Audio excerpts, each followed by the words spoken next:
Hello and welcome to another product spotlight.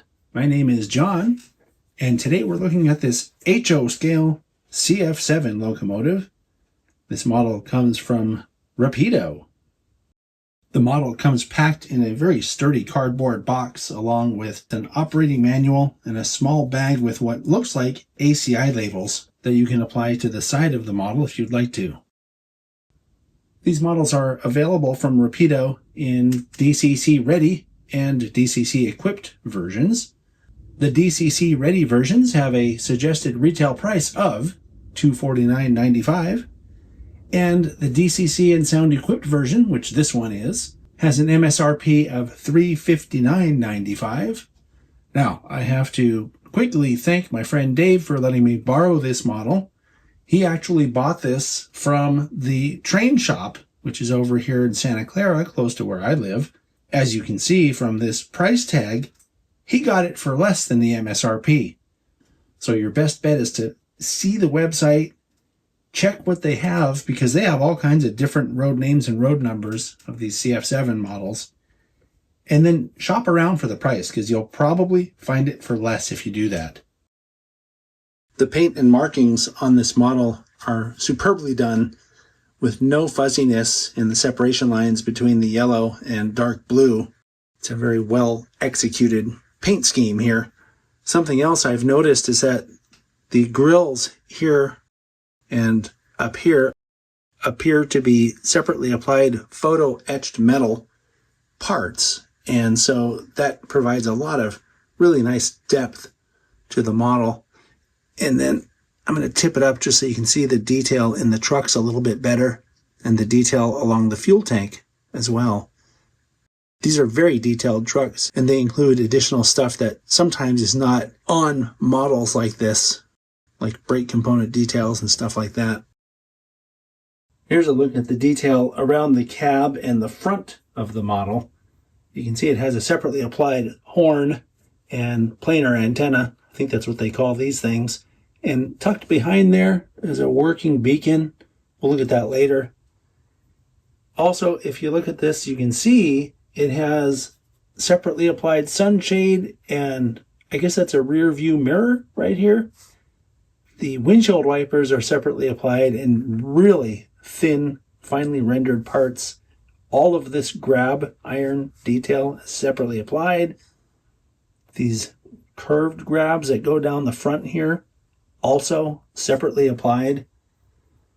The detail around the pilot area is all separately applied. These grabs here.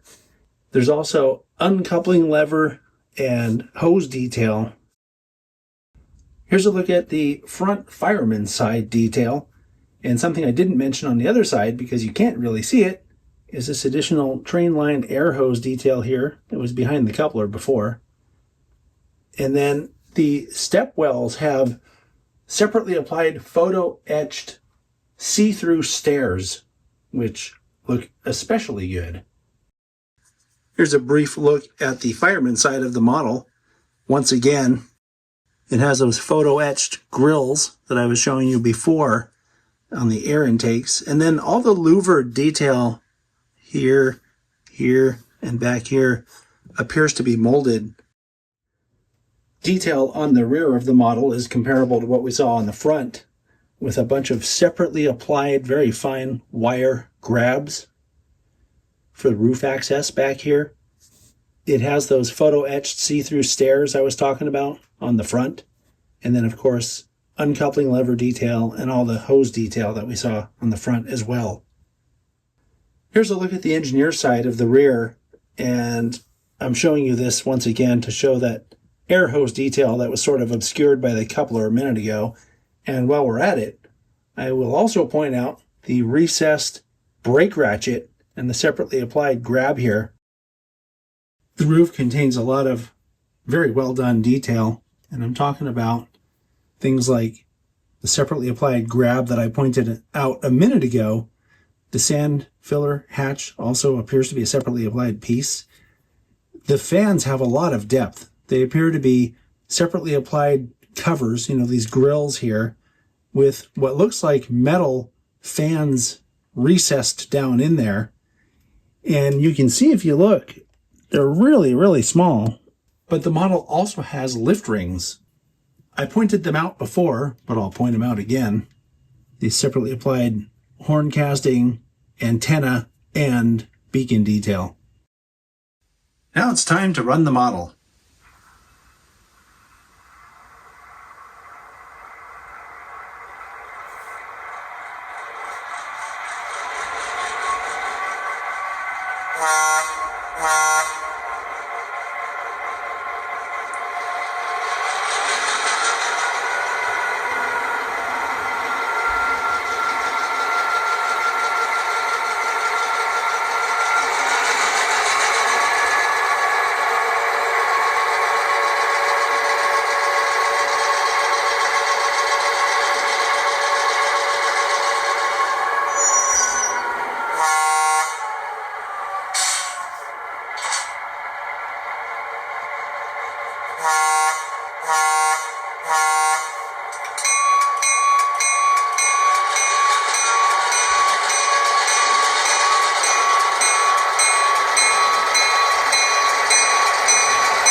That's on speed step 1.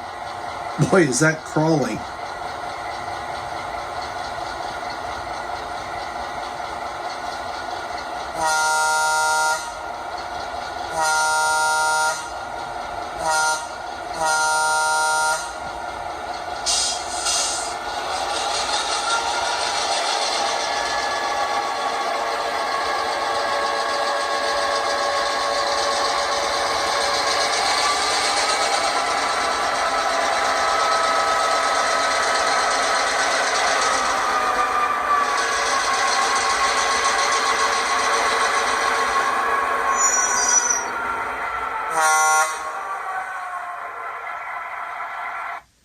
Okay, now we're going to listen to the mechanism with the sound turned off.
Now we'll take a look at the lights on this model.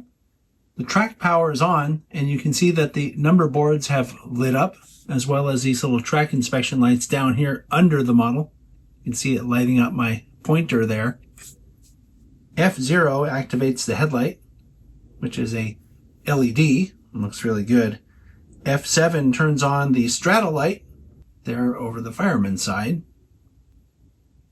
F15 turns on the interior cab light. Now I'm going to turn that back off because the crew wouldn't drive with the cab light on.